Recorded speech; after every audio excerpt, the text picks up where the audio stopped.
Oke, pada hari terakhir? Pada hari terakhir, Insinyur Soekarno tanggal 1 Juni 45 itu juga mengumumkan 5 nilai calon dasar negara Indonesia nanti.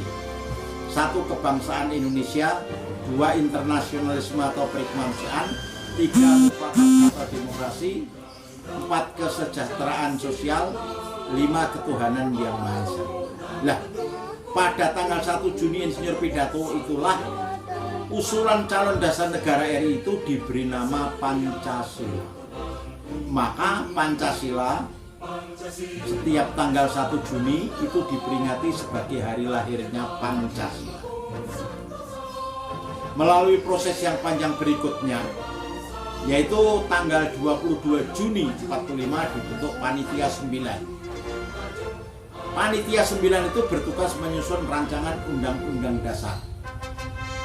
Dalam rancangan Undang-Undang Dasar itu juga terdapat rumusan Pancasila sebagai calon dasar negara.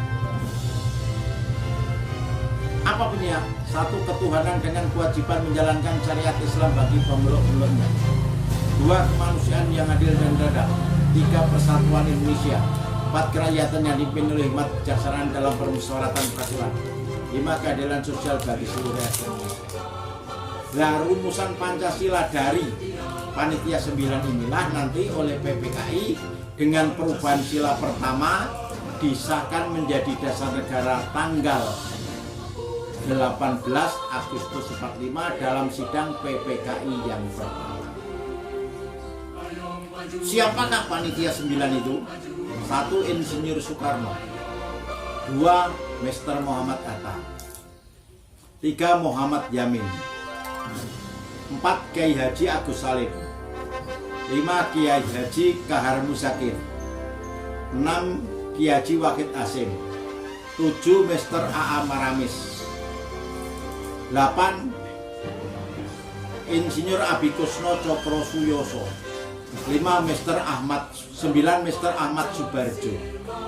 Nah, Panitia 9 inilah yang dengan rumusan Pancasilanya, dengan musyawarah mufakat di PPKI, karena sila ketuhanan yang Maha Esa dengan kewajiban menjalankan syariat Islam tadi tidak mencerminkan negara Bhinneka Tunggal Ika yang terdiri dari berbagai agama, maka oleh PPKI nanti dengan musyawarah mufakat sila pertama dari ketuhanan dengan kewajiban menjalankan syariat Islam bagi peluknya diganti dengan ketuhanan yang Maha Esa. Karena kalau masih sila ketuhanan dengan kewajiban menjalankan syariat Islam, banyak negara-negara yang mayoritas beragama non-Islam seperti Indonesia Timur itu akan keluar dari maka dengan kebesaran hati Panitia 9 dan PPKI musyawarah mufakat sila pertama dengan ketuhanan yang Maha Esa.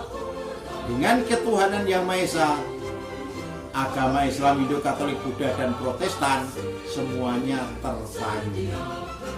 Nah, akhirnya rumusan Pancasila tersebut dituangkan dalam pembukaan UUD 45 alinea 4. Sehingga pembukaan karena memuat dasar negara itu tidak boleh diubah oleh siapapun, kapanpun, dengan cara bagaimanapun. Karena merubah pembukaan UUD 45 pada hakikatnya membubarkan negara proklamasi 17 Agustus 45. Ibarat rumah atau bangunan, kalau fondasinya dirobohkan, bangunan di atasnya ikut hancur. Untuk itu, karena pentingnya nilai Pancasila tadi, maka oleh bangsa Indonesia melalui pemerintahan NKRI, Pancasila berfungsi sampai 1 sebagai dasar negara. Artinya Pancasila itu menjadi pedoman dalam kehidupan bermasyarakat, berbangsa, dan bernegara. 2. Pancasila sebagai kepribadian bangsa Indonesia. Yang bisa membedakan kepribadian bangsa Indonesia dengan bangsa lain adalah Pancasila. Yang ketiga sebagai alat pemersatu bangsa. Dari Aceh sampai Papua, ideologi negara dasar negaranya sama, yaitu Pancasila. Yang keempat sebagai sumber dari segala sumber hukum RI. Artinya semua hukum dan peraturan perundangan yang berlaku di Indonesia harus berdasarkan Pancasila. Bila ada suatu peraturan perundangan yang bertentangan atau melanggar nilai Pancasila, maka peraturan perundangan itu harus dicabut dan tidak berlaku. Yang kelima, sebagai alat pemersatu bangsa, mari kita bersatu berdasarkan Pancasila. Semoga di masa sekarang dan yang akan datang nilai-nilai Pancasila tetap ada, berkembang di hati Indonesia. Dulu di era Orde Baru, di bawah pimpinan Pak Harto, pemerintah bentuk BP7, Badan Pembina Penyelenggaraan Pendidikan, Pedoman, Penghayatan, dan Pengamalan Pancasila.